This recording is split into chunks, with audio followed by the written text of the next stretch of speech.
They taped an eviction notice to my front door like I was a tenant they could toss out. But the house they tried to take wasn't theirs to give. I bought it, I protected it, and I still held the clause that could end their game in one signature. They thought they'd erase me quietly. Instead, I walked them out legally and locked the door behind them. Before we start the story, tell me where you're tuning in from, and don't forget to subscribe. They didn't even knock. Just taped it to the door I paid for. The paper was the first thing Ellie saw when the grocery bags dug into her fingers and the afternoon sun flared off the brass handle. Bright white, flapping once in the Delta breeze, blue painter's tape at all four corners as if someone had worried it might try to wriggle free. She set the bags on the porch bench, tomatoes rolling softly against a loaf of sourdough, and leaned in. Notice to vacate. 30 days. The font tried to be neutral. The words didn't. Her name nowhere. Just a cold line. Reason. Failure to contribute to household expenses. Her heartbeat spiked in her throat, quick and hot, but her hands stayed steady as she peeled the tape free, one corner at a time, careful not to tear the edges. 40 years of listings and closings had taught her how to touch paper when it meant more than ink. She read it again, slower, hearing the sprinkler hiss next door, the faint metallic clink as a cyclist drifted past, the smell of warm eucalyptus riding the Sacramento heat. She opened the door to a wash of cool air and lemon cleaner. Cindy's favorite scent. The house swallowed her, familiar and suddenly untrustworthy. Ellie slid the notice into her tote with a neat fold and carried the groceries to the kitchen. The fridge door suctioned open. She placed each item with ritual precision. Milk, greens, red grapes washed in the sink until the water ran clear. In the living room, the late sun turned the carpet a soft gold. Framed photos watched her. Her late husband grinning beside a fishing boat. 5-year-old Jake with a gap-toothed smile. Ellie in a suit at her first Brokers Award dinner. In the newest frame, on the sofa she'd bought, Sydney posed with a curated laugh, one leg tucked under her. A penciled note on the mat read, "Home." Ellie felt the word like a bruise. The front door clicked. Jake's steps were familiar, heavier now, the weight of a man whose choices had collected interest. He came into the kitchen, stopped at the sight of her, then found the sink with the eagerness of a man discovering dish soap for the first time. "Hey, Mom," he said, not meeting her eyes. He scrubbed a glass harder than necessary, the squeak too loud in the quiet. "Hi, Jake," she said. Her voice sounded steady, the way it did when a buyer lowballed her and she smiled while saying no.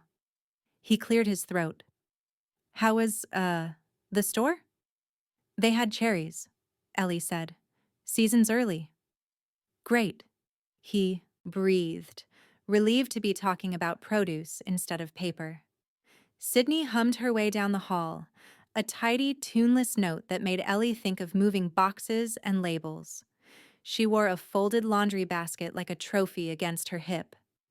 On top, Ellie's pale blue cardigan, the one with the pearl buttons she'd worn to church for a decade. Sydney plucked it off, smoothed a wrinkle, and didn't look up. "Hey, Ellie," she sang, bright and bloodless. "Dinner'll be late. I'm reorganizing the office." "The office?" Ellie repeated as if tasting a new spice. "Is that what we're calling my room today?" Sydney's hum hiccuped. "It's more efficient," she said finally, and kept folding. Ellie noted how the basket had collected only her things: a framed photo of her and Martin at Lake Tahoe, a pressed camellia, a stack of neatly ironed blouses. Displaced history. Ellie wiped a dry countertop that didn't need it and let the silence stretch just long enough for someone to break. No one did. Jake rinsed the same glass again. Sydney's humming turned softer, like a mosquito you can't quite swat. After dinner, boxed salads eaten with the television murmuring a home renovation show, Jake retreated to the backyard under the string lights, phone glowing blue against his face. Sydney stacked plates with surgical care, then disappeared down the hall. Neither asked about Ellie's day. Neither mentioned the paper. Ellie rose, rinsed her fork, dried it, and set it in the drawer where it belonged. Then she walked to her room, the room she had painted herself, the one that still smelled faintly of lavender sachets and old paper. She took down the hat box on the top shelf, set it on the bedspread, and reached to the floor for the small gray safe tucked behind shoes she hadn't worn since the last wedding. Her hands entered the code the way a pianist finds the keys without looking. The lock released with a soft click. Inside, a tidy nest of documents bound with a thin ribbon. Title work, closing statements, tax receipts, notarized addenda. The air inside the safe had that clean, metallic smell of kept promises. She lifted the top document, the one with her maiden signature and Martin's precise handwriting in the margins. Grant deed with protective rider. She traced the clause she'd written herself in language any bored county clerk could enforce. Reversion to Eleanor McBride upon death of spouse, or attempted dispossession by subsequent occupant without consideration. Sydney called from the hallway, voice dipped in sugar. "Ellie, we're out of printer paper. Do you have any?" "In the office?" Ellie said. "You might check the nightstand." The nightstand where she'd left her planner open to a page labeled Dates That Matter and a pen she'd used to sign bigger things than dinner receipts. She packed a single suitcase, slacks, 2 blouses, toothbrush, the cardigan with the pearl buttons placed on top, just enough to make a point to herself. I can leave if I choose, not because I'm forced. In the safe, she left the rest where it would be waiting when she needed it next, which would be soon. From the living room, a canned laugh rolled out of the TV. From outside, a train horn lowed across the flat Sacramento evening, distant and sure. Ellie closed the safe, slid it back into its place, and turned off the bedroom lamp. At the kitchen table, under the glow of the pendant light she'd picked out 10 years ago, she set the eviction notice beside the deed. Old friends, meeting at last. She took out her phone, scrolled to the contact labeled Talia, title, and typed with deliberate thumbs. They want me out. Let's get my house back. Talia didn't bother knocking. The door swung open with a gust of morning air and the smell of cinnamon coffee.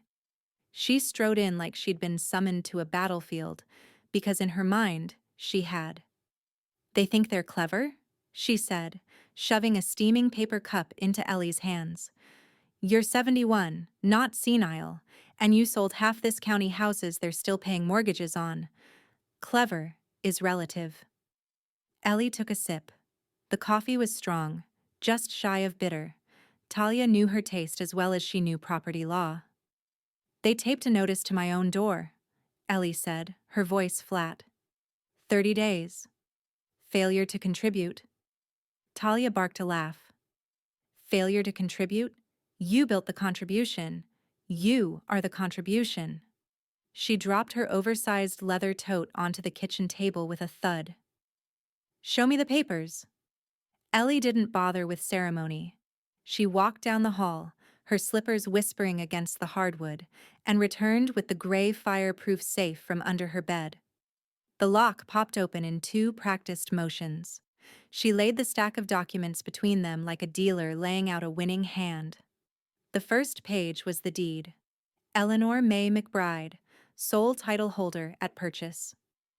Beneath it, the amended grant from 15 years ago, transferring interest for love and affection to Jacob Martin McBride and spouse, but never surrendering her right of survivorship. And then, the jewel. A single-page addendum with her signature and a notary's embossed seal. Clause 14b. In the event of death of co-grantor or attempted dispossession by any resident without due consideration, title shall revert in full to Eleanor May McBride. Talia's eyes lit up. Oh, you sweet fox, you left yourself the key. Ellie allowed herself the faintest smile. I've seen too many family arrangements sour. The reversion clause was my insurance policy.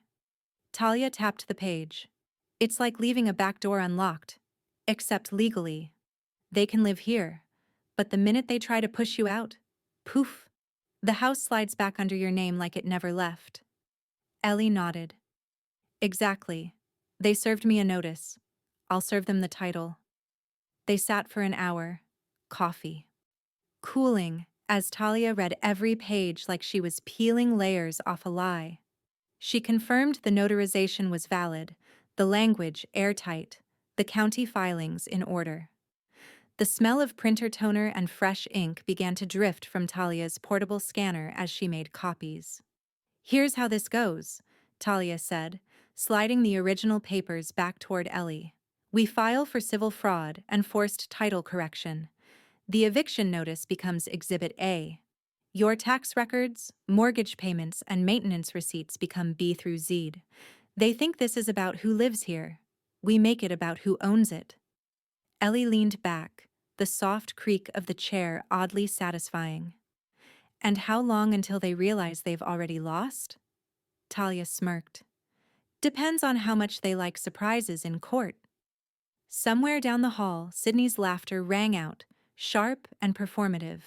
On the phone, no doubt, telling someone her version of events.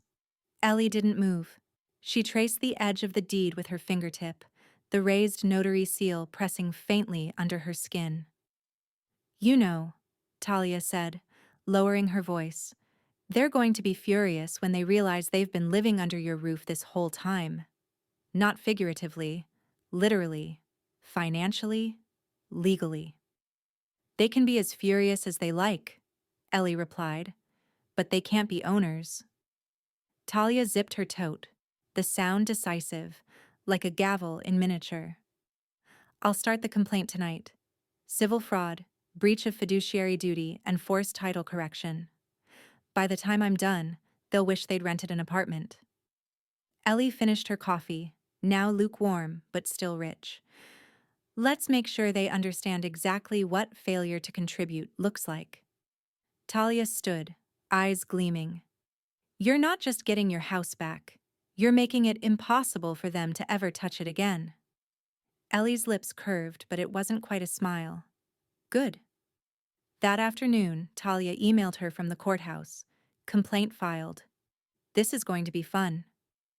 The courthouse steps gleamed in the morning sun, a polished facade that made people believe justice was simple. Ellie knew better. Justice wasn't simple. It was a paper trail, a signature in ink, and a judge's gavel slamming down in your favor. And today, she intended to start that trail in bold print. At 9 a.m. sharp, Talia slid the lawsuit packet across the clerk's counter. The title on the first page was a dagger in block letters, McBride, VA's McBride. The charges were clear: civil fraud, breach of fiduciary duty, and a motion for injunctive relief to freeze any eviction efforts. The clerk stamped it without ceremony, but Ellie still felt the echo of the rubber seal like a starting pistol. Jake confronted her before dinner. She'd just set a pot of soup on the stove when he came in, his voice strained but low. Mom, you filed a lawsuit against us? Ellie didn't look up. Immediately. She stirred the soup once, twice, then finally turned to face him. I filed to reclaim what's mine. His jaw tightened. This is family. Her eyes didn't flinch. Exactly. Which makes your eviction notice even uglier. From the doorway, Sydney's voice cut in, sharp and cool. You're bitter. This isn't about money. Ellie's laugh was small but cold. No, Sydney. It's about memory. And mortgages.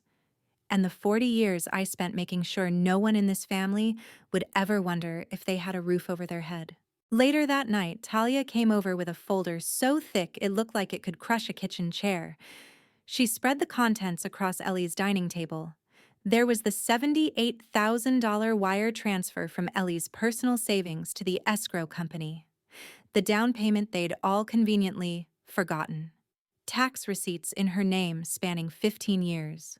Receipts for repairs, landscapers, storm windows, roofing. all signed in her steady handwriting. This, Talia said, tapping the pile, isn't sentiment. It's evidence, and evidence wins cases. Ellie picked up the eviction notice and placed it on top of the stack. And this, she said, is Exhibit A. The first hearing was 2 weeks later, a motion for immediate injunctive relief. Ellie sat at the plaintiff's table, her hands folded neatly, while Talia stood and spoke with the precision of a scalpel. "This is not an eviction case," Talia told the judge. "This is an unlawful attempt to dispossess a rightful owner. My client holds a recorded ownership interest via a survivorship clause, one the defendants never bothered to read." The defense attorney stammered something about family understanding and verbal agreements. The judge didn't even look up from her notes. "Verbal agreements don't override recorded legal instruments." Sydney shifted uncomfortably at the defense table. Jake stared at the floor, his face pale. Talia pressed on. "Without an injunction, my client could be locked out of her home. That would be an irreparable harm, and it's entirely avoidable." The judge set her pen down. "I've heard enough." Her words landed like a stone in still water. "Temporary ownership restored to the plaintiff. All eviction proceedings are hereby frozen pending full resolution." Sydney's mouth fell open. Jake muttered something under his breath. "Ellie?" She closed her portfolio, rose, and walked toward the exit without looking back. As she passed Sydney, she said quietly, "You served me paper. I'll serve you proof." That night, Talia called with a clipped tone that carried a spark of amusement. "They've already made their first mistake," she said. Ellie leaned back in her chair. "What now?" "They tried to refinance the house, without telling you." Ellie smiled, slow and certain. "Then we've just moved from defense to offense." Ellie's dining room table had seen Sunday dinners, birthday cakes, and more closing contracts than most title companies. Now it was buried under a mountain of manila folders and brittle receipts, each one a breadcrumb leading back to the truth. The faint scent of old paper and ink filled the air as she pulled out a check stub from 2004. $3,200 for a property survey. Another from 2006 for storm windows. She stacked them neatly, each a stone in the wall she was building around her claim. And then she found it. The page she'd been hoping for. The $78,000 wire transfer. Her handwriting on the bank's authorization form. The crisp date. The week the McBride house had closed. Her money, her investment, her security. Quietly swallowed into their house over the years. By the time Sydney came home that evening, Ellie had every page laid out in a grid. Sydney stopped in the doorway, her polished nails resting on the frame like claws. "You're still digging through old junk?" she asked, voice coated with false cheer. Ellie didn't look up. "Old junk wins new cases." Sydney's smile thinned. "You really can't let go of the past, can you? You're holding it over us like some trophy." Ellie finally lifted her eyes, steady and unblinking. "You're confusing a trophy with a deed." The next day, Jake appeared in the kitchen before breakfast, his voice lower than she'd heard in months. "Can we talk outside of court?" Ellie buttered her toast slowly, the scrape of the knife against bread the only sound for a long moment. Then she set it down and looked at him. "You chose the paper route, Jake," she said. "Let's walk it." He flinched, not at the words, but at the absolute certainty in her voice. He didn't push further. That afternoon, Talia arrived with a legal pad, reading glasses perched halfway down her nose. She scanned the documents, her pen tapping the table as she flipped through page after page. "Ellie, you're going to want to sit for this," she said, pulling a thick folder from her bag. Inside was a refinancing agreement. Ellie's name was conspicuously absent. "They did it behind your back," Talia said. "Sydney signed off as sole owner. It's a direct violation of your survivorship clause." Ellie didn't even blink. That's breach of fiduciary duty. Talia grinned. And fraudulent misrepresentation, 2 for 1. The rain started tapping at the windows, a soft percussion under the weight of their conversation. Ellie began arranging the new evidence into fresh stacks. Financial documents in one, property records in another, communications in a third. Her fingers moved with the calm precision of a woman who'd spent decades flipping contracts, scanning fine print, and finding the hidden clauses that made or broke a deal. Sydney had underestimated her. Badly. As night fell, Ellie poured 2 cups of tea. She set one in front of Talia and raised her own in a quiet toast. To the past, she said. Talia arched an eyebrow, and to making it the present's problem. They clinked mugs. The next morning, Talia's office fax machine spat out a fresh filing stamped by the county court. Plaintiff, Eleanor McBride. Defendants, Jake McBride, Sydney McBride. Cause, fraudulent misrepresentation and breach of fiduciary duty. Ellie read it once, then slid it into her briefcase. They wanted me gone, she murmured. Now I'm not just staying. I'm upgrading my room. The call from the bank came, mid-morning, just as Ellie was arranging peonies in a vase by the kitchen window. Mrs. McBride. The loan officer's voice was polite but edged with curiosity. We're contacting you regarding the refinance application on your property. My property, Ellie corrected gently, snipping a stem. There was a pause. Papers shuffled in the background. We were unaware you retained legal partial ownership. This changes the lending terms. It does more than change them, Ellie said, settling the flowers in place. It freezes them. 2 hours later, Sydney's voice cracked through the thin walls of the house like a whip. Did you know she had this power? She hissed at Jake, the words vibrating with rage. Jake's answer was heavy, reluctant. It's her name on the wall, Sid. The bank plaque's still there. I told you that years ago. Sydney's laugh was sharp and hollow. So you just let me walk into a trap? You walked in yourself, he muttered. By the end of the week, their loan officer had withdrawn the application. The refinance was officially dead. And because their short-term bridge loan had been riding on that approval, the default clock started ticking immediately. Financial panic didn't announce itself in their house. It slithered in quietly. Sydney's online shopping packages stopped arriving. Jake's phone calls in the garage grew longer, tighter, quieter. They still avoided Ellie, but now their silence wasn't smug. It was nervous. Talia showed up that Friday with her hair pulled into a no-nonsense knot and a manila envelope under her arm. She slid the papers across Ellie's kitchen counter. Lien protection, she said. This ensures they can't transfer, lease, or sell without you signing off. And trust me, you won't be signing off. Ellie flipped through the pages, each one neatly tabbed. The ink was still fresh. She could smell it. Perfect, she murmured. Talia smiled. Sydney's about to find out you don't outplay someone who's been playing this game for 40 years. That Sunday, while Jake and Sydney stewed upstairs, Ellie set out her best china for tea. Neighbors drifted in, bringing shortbread, marmalade, and easy conversation. The living room filled with the scent of bergamot and lemon cookies, laughter spilling out onto the porch. It wasn't about showing off, not really. But Ellie knew the sight of her, entertaining, calm, and radiant, would rattle the ones upstairs counting down their dwindling days of control. On Monday morning, the mail came late. Ellie sorted through it.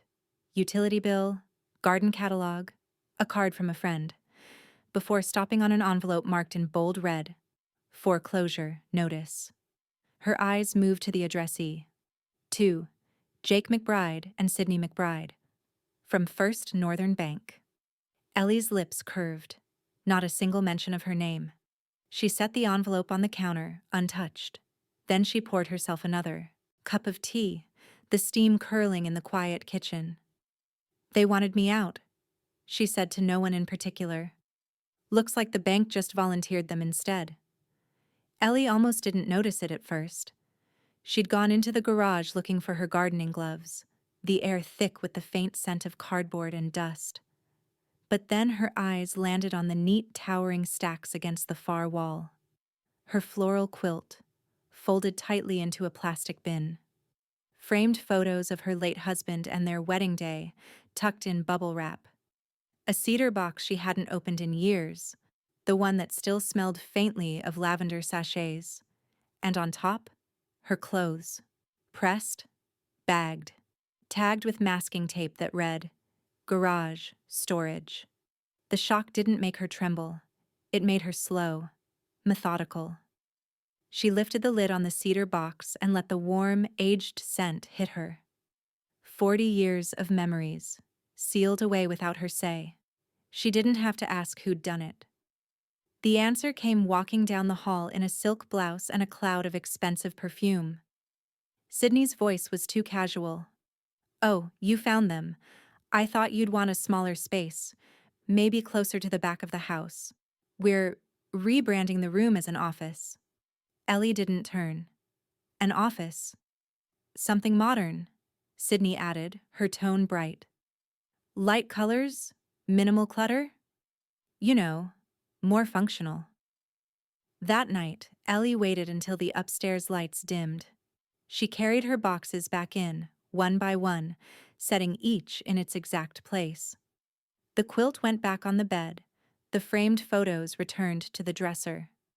She put the cedar box in the closet and left the door ajar so the scent could settle into the room again. Then she sat at the nightstand, uncapped a black fountain pen, and wrote on a crisp sheet of stationery. "This room belongs to title holder A." She folded the note neatly, slid it under the lamp, and left the light on. In the morning, the tension was thick enough to taste. Harper, their daughter, padded into the kitchen in fuzzy socks, her eyes darting from her grandmother to her mother. "I heard voices last night," Harper said softly, like sharp ones. Ellie smiled gently. "Just rearranging." From the other room, Sydney's voice cut through, low, clipped. "Harper, go finish your breakfast." The girl glanced at Ellie, then back to her cereal. But the message had landed. Not just with Harper. That afternoon, Talia stopped by with her ever-present leather briefcase. She listened, eyes narrowing as Ellie described the boxes, the office rebrand, and the note. "That's more than petty," Talia said finally. "That's deliberate displacement. And in your own house, it borders on intimidation." Ellie sipped her tea. "So we respond?" Talia was already pulling papers from her case. "I'm drafting a restraining order. It'll set physical boundaries inside the property until the case is resolved. Let's make them feel the legal walls closing in." By the end of the week, Jake barely made eye contact, and Sydney's smiles had become thin, brittle things. The psychological war had shifted. Ellie no longer looked like a cornered woman. She looked like someone reclaiming ground, one room at a time. On Friday evening, the mail slot clattered. Ellie bent to pick up a thick envelope, the official seal of the Sacramento County Superior Court stamped in blue. Notice: case fast-tracked for hearing. She set it on the table, the corners of her mouth lifting. The walls weren't just closing in on them anymore, they were moving faster. The fork scraped against the porcelain plate, the sound sharp in the otherwise dead-quiet dining room. No one looked at anyone. Harper picked at her peas. Jake stared at his mashed potatoes like they might hold the answer to a question he was too afraid to ask. Sydney's knife tapped against the rim of her plate in quick, agitated bursts. Ellie chewed slowly, calmly, her gaze steady on the roast chicken in front of her. She didn't need to speak. The walls were already echoing with the words she'd put on court record. Words that couldn't be unsaid. The silence didn't last long once dinner was over. Sydney headed straight for the living room and switched on the stereo, blasting an upbeat pop playlist at a volume that rattled the wine glasses in the cabinet. Ellie didn't flinch. Instead, she carried her plate to the kitchen, rinsed it under warm water, and set it in the drying rack. The music was meant to drown out the tension. Instead, it made it more obvious. A soundtrack for the chasm opening between them. She returned to her room, shut the door, and opened her leather file box. The air was thick with the smell of paper and ink. Neatly tabbed folders lined the interior. Property assessments, bank statements, dated maintenance invoices. Her evidence wasn't loud, but it carried a weight no stereo could compete with. The next morning, Jake was gone before sunrise. His truck's engine coughed in the driveway, then faded into the distance. He was leaving earlier and coming home later, a man stretched thin between his wife's whispers and his mother's documents. Ellie noticed the empty coffee mug he left behind, the ring of cold liquid at the bottom. He'd once asked her to pour his morning cup every day before work. Now he didn't even come into the kitchen. By midweek, Talia appeared at the front door, her camel coat draped perfectly over one arm and a brown accordion folder tucked under the other. She set it on the dining table with a decisive thud. "Financial disclosures," she said, sliding the folder toward Ellie. "They're bleeding money." Ellie flipped it open. Page after page told the same story. Maxed out credit cards, overdue utilities, 2 lines of high-interest debt that Sydney had signed for a loan. The numbers were merciless. "They can't keep this up," Talia added. Ellie's eyes stayed on the papers. "They already couldn't. They just didn't want me to see it." That Friday night, as Ellie organized another set of exhibits, Harper hovered in the doorway. "Grandma?" "Yes, sweetheart? When you go to court, are you mad at Dad?" Ellie paused, turning in her chair. "I'm not mad at him. I'm protecting what's mine. And one day, you'll understand that sometimes protecting yourself isn't about anger, it's about survival." Harper nodded slowly, her small hands fidgeting with the hem of her sweatshirt. The court date sat circled in red on Ellie's calendar. Bold. Final. She looked at it that evening while sipping chamomile tea, the steam rising in slow curls. "Sometimes," she murmured to herself, "you have to serve your own dessert." The words weren't bitter. They were matter of fact. The kind of truth that comes from decades of knowing how the game is played. 2 days later, Sydney strode into the kitchen with a thin smile and a manila envelope. "Thought I'd let you know," she said, sliding it across the counter. "Filed my own claim against you." Ellie opened it, scanned the single page, notice, and let the smile creep across her own face. "Denied," she said, tapping the bolded stamp across the top. "Lack of standing." Sydney's smirk faltered. Ellie turned back to her tea. The sound of the kettle whistling filled the room, sharper and more final than any argument. The courtroom smelled faintly of coffee and floor polish, the kind of sterile scent that hinted at long hours and heavier truths.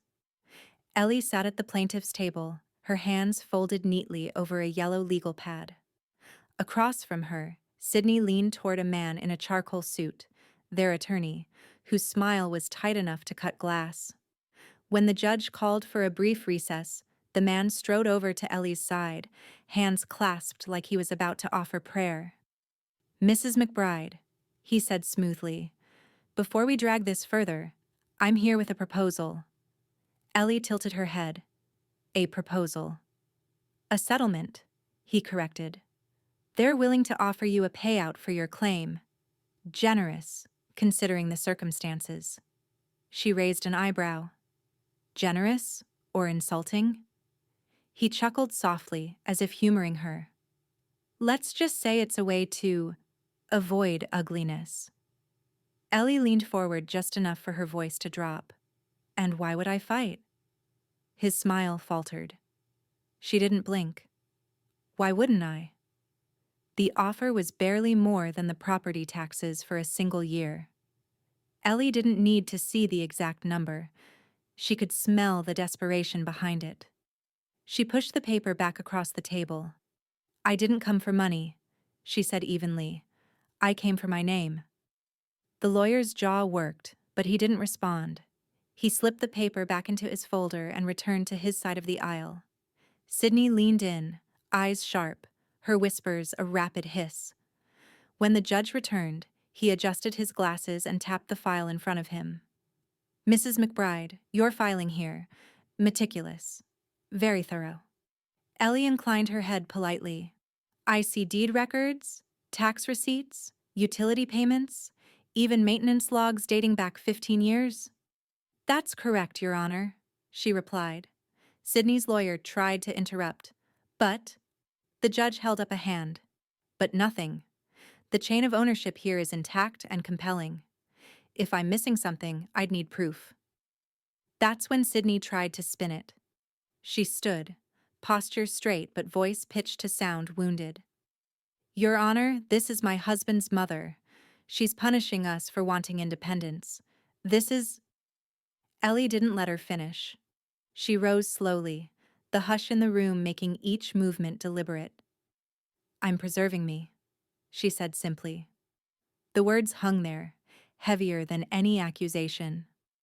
From the corner of her vision, Ellie caught Harper sitting in the gallery, knees drawn together, hands knotted in her lap.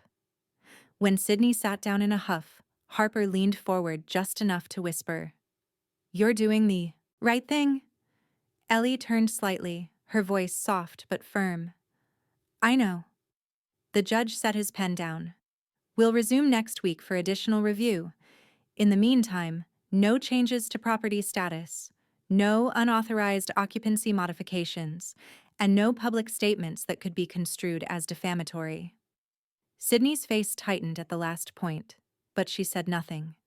Ellie gathered her folders, the crisp sound of paper stacking into perfect order echoing in the quiet room.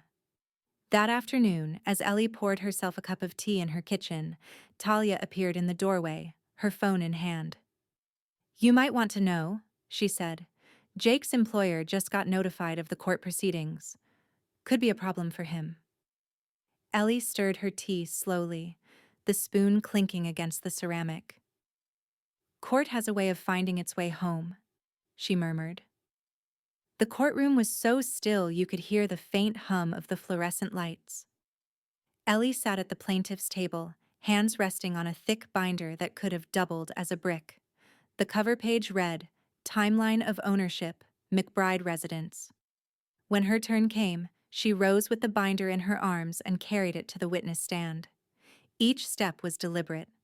She didn't just place the binder on the rail, she set it down, the thud echoing against the wood. This, she began, her voice calm but steady, is every piece of paper connected to the house at 418 Willow Lane, from the day I signed the offer to the day they taped a notice to my door. The judge leaned forward, scanning the tabs sticking out like a rainbow of quiet victories. Ellie flipped them one by one. Purchase agreement, down payment transfer, property tax receipts, repair invoices.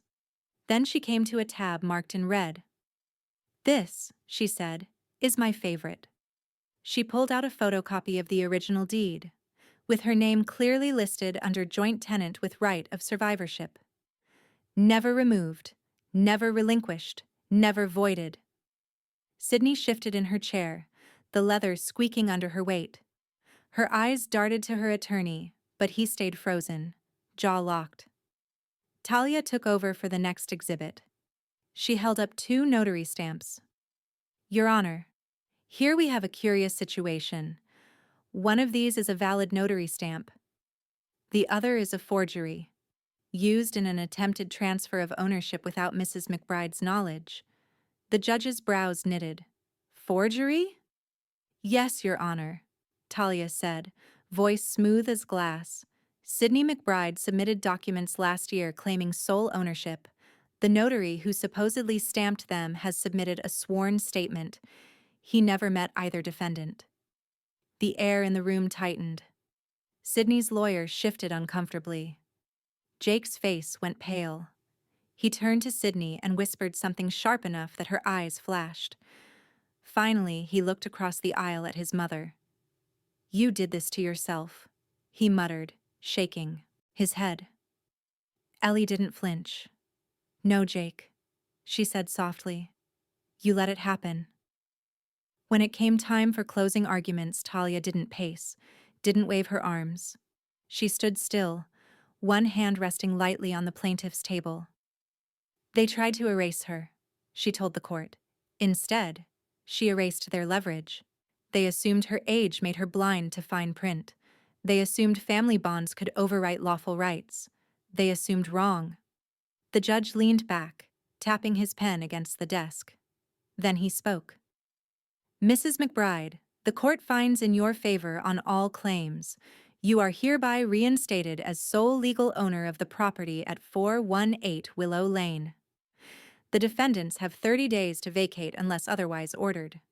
Sidney's head snapped toward Jake, but he was staring at the floor, as if the pattern in the tiles might offer him a way out. Ellie stood, smoothed the hem of her blazer, and inclined her head toward the bench. "Thank you, Your Honor." The gavel came down with a sharp crack. Court adjourned. Ellie gathered her binder and walked out, the afternoon light spilling into the hallway like a quiet promise. When they returned home that evening, a white sheet of paper was taped to the front door. "Notice to vacate. Sheriff's seal. 30 days. The names weren't hers. It read, "Jake McBride and Sidney McBride. Remove all personal property by deadline." Ellie stood there for a moment, the paper fluttering in the breeze, before stepping past them and unlocking her door. The first thing Ellie noticed wasn't the sound of packing tape being pulled from its roll. It was the tone of it. Aggressive, fast, almost violent. It echoed down the hall like an accusation. She sipped her morning tea by the window, watching a moving truck back into the driveway. The men in navy polos stepped out, lifting dollies and blankets from the back. Jake and Sidney emerged moments later, both in sweatshirts and sour expressions, eyes avoiding hers. Ellie didn't move from her chair. The sun streamed through the glass, warming her lap as she stirred her tea. By mid-morning, cardboard boxes began lining the sidewalk. Each one had Sidney's sharp handwriting in black marker. Kitchen, office, jackets. A few were simply scrawled with misc. A word Ellie suspected covered more than just clutter. The neighbors slowed their morning walks to watch, their eyes bouncing between the truck and Ellie's window. She met their glances with a small, polite wave. No explanation, no gossip, just acknowledgement. One neighbor, Mrs. Hathaway, mouthed the words, "Is it over?" Ellie gave a slow nod. That was all. That afternoon, she walked upstairs and opened the door to the bedroom that had been stripped bare the day they boxed her belongings into the garage. The air still smelled faintly of Sidney's lavender cleaning spray, but the space was empty now, the walls scuffed and faded. She pressed her palm to the wall where her late husband's dresser used to stand. The next morning, she had it repainted. A soft pale gold, the same shade they'd chosen together when they first moved in. She watched the paint roller glide in smooth strokes, covering every mark, every fingerprint, every attempt to overwrite her space. Harper arrived 2 days later, hair pulled into a messy bun, a dust rag in one hand. "You really won," she said, stepping over a drop cloth. "We did," Ellie replied, handing her a fresh cloth. They worked side by side, wiping down baseboards and polishing the antique mirror that had been tucked away in storage. When Harper caught her own reflection, she grinned. "Feels like the house can breathe again." Ellie didn't say it, but she felt the same. The air seemed lighter now, the silence clean instead of tense. In the living room, she caught a glimpse of Sidney on her phone by the truck, her voice pitched low, but her posture tight. Later that evening, Ellie's own phone pinged, not from Sidney directly, but from a neighbor sending screenshots. Sidney had posted a long, dramatic caption on social media. "Sometimes family betrays you in ways you never imagined. Pray for us during this difficult time." The comments were sparse. A few heart emojis, mostly silence. On the final day, Jake knocked on her door. He looked thinner, tired, and far older than his 43 years.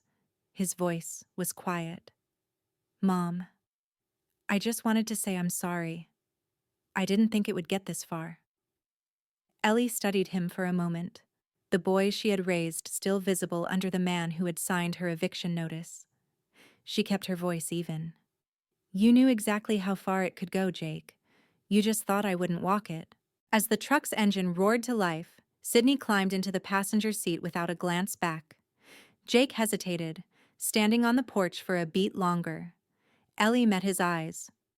"You're forgiven," she said finally. His shoulders loosened until she added, "but not reinstated." The door closed between them with a soft, final click. The metallic click of the deadbolt was louder than Ellie expected. Final, satisfying, and just a little dangerous. She turned the key slowly, feeling each tooth catch, a sound she hadn't heard in years. These were her locks now. Not the ones Sydney had installed without permission. Not the ones Jake claimed he'd meant to give her a copy for. These were hers. Bought, paid for, and protected under her name. The locksmith, a man with sunburned arms and a quiet smile, gave her a respectful nod. "New high security set. No duplicates without the MasterCard. That's you." Ellie pocketed the card. "Good. Let's make sure no one gets in here unless I say they do." By mid-morning, Talia was at her dining room table, sliding over a stamped document like a royal seal. "Final order. Case closed. Possession sealed. No appeal without new evidence." And they've got none. Ellie ran her fingers over the embossed seal, the raised paper catching her fingertips. "It feels heavier than it looks." "That," Talia said, sipping her coffee, "is the weight of them never taking this from you again." The house was hers again, but not quite the home she remembered. She walked room to room, pausing at every corner Sydney had altered. The walls that had been painted sterile gray were going back to warm cream. The floral curtains she loved were folded in the attic. She'd bring them down this weekend. She touched the mantel, wiping away a faint layer of dust. In the guest room, her room during those tense months, she stood in the doorway for a long moment. It still smelled faintly of Sydney's lavender cleaning spray. Ellie opened the windows, letting fresh air sweep through. "Out with you," she whispered. At noon, the locksmith returned, this time carrying something unexpected, a small velvet box. "Thought you might like this," he said, placing it on the table. Ellie opened it to find her original brass house keys, polished to a shine, the jagged edges still familiar to her touch. They'd been re-engraved in looping script. E.M. She chuckled. "You made them mine twice over." "Seemed right," he said simply, then left her to the quiet satisfaction of turning them over in her hands. That afternoon, Ellie brewed a pot of Earl Grey and set out her best china. The front doorbell rang at 3 sharp.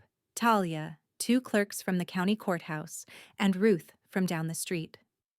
"To the woman who proved you can evict your evictors," Talia toasted, raising her cup. Ellie laughed, clinking porcelain. "To paperwork, patience, and a damn good lawyer." Ah. Week later, a local blog ran the headline, "Senior homeowner evicts her own evictors." The article was short, sharp, and generous, crediting Ellie for her foresight in protecting her rights and praising her calm in the storm. The comments were full of strangers calling her an inspiration and proof you're never too old to win. Ellie didn't reply to any of them, but she read every word, twice. That evening, as the sun dipped behind the elm trees in her backyard, Harper appeared at the door with a duffel bag slung over her shoulder. "Grandma," she said, eyes soft but voice steady, "can I stay for the summer?" Ellie held the door open, the new locks glinting in the fading light. She stepped aside with a small smile. "You're holding the only key that matters." The silence didn't arrive all at once. It seeped in slowly, like the soft settling of dust after a long demolition. For weeks, the house had been a stage for slammed doors, muffled arguments, and the sound of Sydney's sharp heels on the hardwood. Now, all Ellie heard was the hum of the refrigerator and the faint tick of the wall clock in the kitchen. She stood in the center of the living room, hands on her hips, and took a long, unbroken breath. The boxes were gone. The guest room smelled like fresh paint instead of lavender disinfectant. The hallway closet, once stuffed with Sydney's endless seasonal decorations, now held Ellie's coats and umbrellas neatly lined up. From a cardboard crate in the corner, she lifted a familiar silver frame. Inside was a photo of her and her late husband, John, standing in front of the very same brick fireplace behind her. She set it on the mantel, tilting it just slightly until the light caught their smiles. Then came a picture of Harper at 8 years old, missing her front teeth, holding a kitten with both hands. It went on the side table, right where it used to be. On her desk, a blank check sat waiting. Ellie uncapped her pen and wrote the numbers with slow precision. $25,000. Payable to Sacramento Housing Alliance. In the memo line, she wrote, "For those they think they can push out." When Talia came by that afternoon, Ellie slid the check across the table without a word. Talia's eyes softened. "You didn't just win," she said, raising her mug of chamomile tea like a toast. "You outlasted." Ellie clinked her own cup against it. "That's the trick," she said. "Winning fades. Outlasting sticks." Her 72nd birthday came a week later. No cake, no calls from Jake, no card from Sydney. The mailman, however, brought a plain white envelope addressed in Jake's handwriting. Inside was a birthday card. Blank. No message, no signature beyond his name printed in the corner by the manufacturer. Ellie stared at it for a moment, then dropped it straight into the kitchen trash without folding it. That evening, she saw Sydney's latest post online, a filtered photo of a wine glass and the caption, "What goes around." Ellie closed the app. "Indeed it does," she murmured. She began spending her mornings in the sunroom, reading case studies Talia had given her on property rights. Sometimes she'd jot down notes in the margins, lessons for Harper, for when she was older and might need to know how to hold on to what was hers. One night, as the house settled into its warm post-dinner quiet, Ellie pulled a fresh sheet of stationery from the drawer. The paper was heavy, cream-colored, the kind meant for words that matter. She wrote in neat cursive at the top, "To Harper." The letter began simply, "When you're ready, it's yours." She didn't specify the house. She didn't need to. Harper would understand. The "it" meant everything Ellie had fought for: the property, the dignity, the lesson. Ellie folded the page, slipped it into an envelope, and tucked it inside the locked drawer of her desk.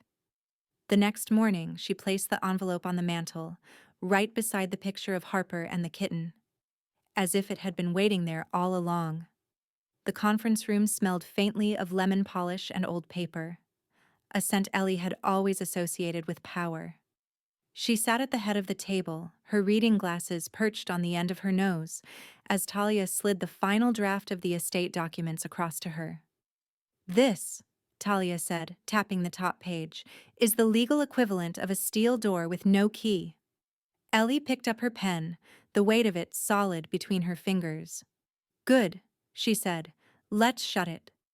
Her signature, slow and deliberate, sprawled across the bottom. It wasn't just ink. It was erasure. Of Jake's name, of Sydney's assumed entitlement. Everything in the estate, the house, the investments, the savings accounts, was now legally and irrevocably assigned to one beneficiary, Harper McBride. The exclusion clause sat in stark black print. Jake McBride and Sydney McBride are to be removed as beneficiaries in perpetuity, with legal justification being attempted dispossession of estate property. It was brutal, surgical, and entirely within Ellie's rights. Once I file this, Talia said, slipping the documents back into a leather portfolio. They can scream, they can threaten, they can hire the entire Sacramento legal directory. It won't matter. The estate is sealed. You've built a wall they can't climb. Ellie allowed herself a small smile. I don't build walls, Talia. I build foundations. This one just happens to be earthquake-proof. That evening, Harper came by, drawn in by Ellie's cryptic message. I have something for you. The girl sat on the couch, knees pulled in, clutching the pages as her eyes scanned the legal language. The moment the meaning settled, her chin trembled. You left me everything? Ellie reached over, resting a hand on Harper's knee. You didn't have to pick sides. You just had to know where I stood. Harper blinked away tears. I always knew where you stood. I just didn't know you'd stand there for me. The next week, Ellie walked into the bank with Harper, the sound of the heavy glass doors whooshing shut behind them. In less than an hour, Harper's college account was flush. Tuition, books, and living expenses prepaid. No conditions, no strings, no quiet resentment hovering over each semester. When the banker slid the receipt across the table, Harper whispered, I don't know how to thank you. Ellie smiled. By never letting anyone make you sign something you haven't read, and by never giving away what's yours without a fight. Meanwhile, news of her updated will trickled into the wrong ears. Sydney's reaction was swift. A furious post online about toxic elders and vindictive legacies. Jake, ever the quieter of the two, didn't post anything at all. But Ellie knew, because 3 days later Talia called with that tone in her voice, the one that meant trouble was attempting to crawl under the door. Sydney's attorney just filed an appeal, Talia said. They're claiming emotional duress during the eviction and that your will is punitive in nature. Ellie set down her teacup without a ripple. And it was denied before it even hit the docket, Talia said, a grin audible in her voice. Judge called it frivolous. They don't even get a hearing. Ellie stepped out onto the porch after the call, the evening air cool and faintly scented with jasmine. In her hand was the small brass key to her safe, the place where the will now rested, alongside the deed and the letter to Harper. She turned the key in her fingers, feeling the ridges catch her skin. For the first time in a year, she allowed herself a deep, satisfied breath. In the distance, thunder rolled, and Ellie's phone buzzed with a notification from the county clerk's office. Case file, McBride vs. McBride. Status, permanently closed. The first thing Ellie did was open the windows, not just to air out the faint trace of Sydney's perfume or the stale tension that had clung to the curtains, but to let the sunlight pour in unfiltered. The house seemed to breathe again, like a chest unbound after years of being cinched too tight. The renovations began quietly but decisively. Wallpaper with garish geometric patterns was stripped away, revealing the soft cream walls she remembered choosing decades ago. Carpets were pulled up to show the oak flooring she'd walked across in her stocking feet the day she closed escrow. Every hammer strike felt like a reclaiming, every paint stroke, a reminder. In the kitchen, the granite counters Sydney had chosen, modern but cold as her tone, Ellie thought, were replaced with warm quartz. The cabinet doors no longer slammed. She had soft close hinges installed, the kind that whispered shut like a sigh. The fridge no longer bore magnets with awe-influencer quotes. Instead, it held Harper's sketches and a black-and-white photo of Ellie and her late husband, smiling in front of the house the day they bought it. Harper was there most weekends, hair pulled into a messy bun, jeans speckled with paint. Together they repainted the porch a welcoming shade of sage green, the bristles of the brushes whispering across the wood. Feels like we're erasing ghosts, Harper said, dipping her brush again. Not erasing, Ellie corrected, outbuilding them. By mid-spring, the house no longer looked like the place Jake and Sydney had tried to claim.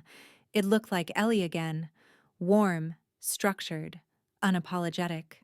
That sense of reclamation spilled over into her community life. She accepted an invitation from the local library to teach a 6-week seminar on real estate law for women over 50. The first night, the room was full. Women with notebooks open, pens ready, stories in their eyes. Rule 1, Ellie began, her voice steady. Never sign what you haven't read. Rule 2, never believe that family can't take what's yours if you make it easy for them. The women nodded, scribbling. Some smiled in a way that said they'd already learned that lesson the hard way. One afternoon, she found a letter in her mailbox. Not legal papers, but cream stationery with careful handwriting. It was from a woman in her 70s named Marla, who had been evicted by her own nephew. I heard your story from the seminar. You've inspired me to fight.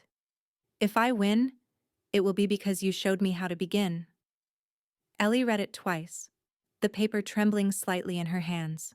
This, more than the victory in court, more than the renovations, was proof she'd done more than just save her own house. Jake moved away without a word. No note, no forwarding address left in the mailbox. Ellie learned from a neighbor that he'd taken a job 2 counties over. She didn't feel satisfaction so much as a quiet, necessary stillness. His absence was not a wound, it was a healed scar. Sydney, predictably, made one last social media post, a vague, self-pitying monologue about people who can't let go. Ellie didn't read it. Harper did, though, and rolled her eyes. Let her talk, she told her grandmother. No one's listening. Late one evening, Ellie sat in her renovated living room, the soft hum of the dishwasher in the background, Harper curled in an armchair scrolling through her phone. The television was muted, the air smelling faintly of fresh paint and lavender from the sachet Harper had tucked into the curtains. Her phone buzzed, a new email from the Sacramento Senior Advocacy Council. You have been nominated for the 2025 Senior Advocate of the Year Award. The morning air was so quiet, Ellie could hear the soft rustle of the magnolia leaves outside her bedroom window. No footsteps in the hallway, no muted arguments behind closed doors, no passive-aggressive cupboard slams, just birdsong and the slow, steady rhythm of her own breathing. It had been 1 year since the court order, and every sunrise still felt like a verdict in her favor. She slipped into her robe, the one her husband had given her on their 30th anniversary, and padded barefoot into the kitchen. The kettle whistled, steam curling upward, carrying the faint scent of peppermint tea. On the table sat a single candle, white, unscented, steady. Ellie lit it with deliberate care. I kept it, she whispered toward the quiet, her voice steady but her throat tightening. All of it. It was her ritual now, speaking to him, not in grief, but in gratitude. Gratitude that the walls they built together still stood under her name. Her phone buzzed against the counter. Midterms done. Coming home. Harper's text read. No emojis, no drawn-out explanations, just the kind of simple declaration that carried a whole weight of meaning. Ellie smiled and typed back. Your room's ready. It was true. Harper's space upstairs had been repainted in the soft lavender she loved as a child. Her books lined the shelf again, spines facing out like a library invitation. No boxes in the garage, no erasure. That afternoon, Ellie stepped outside to water the front garden. The sun was warm but not oppressive, the soil rich under her fingers. She pulled a few weeds by hand, dirt crumbling easily in her grip.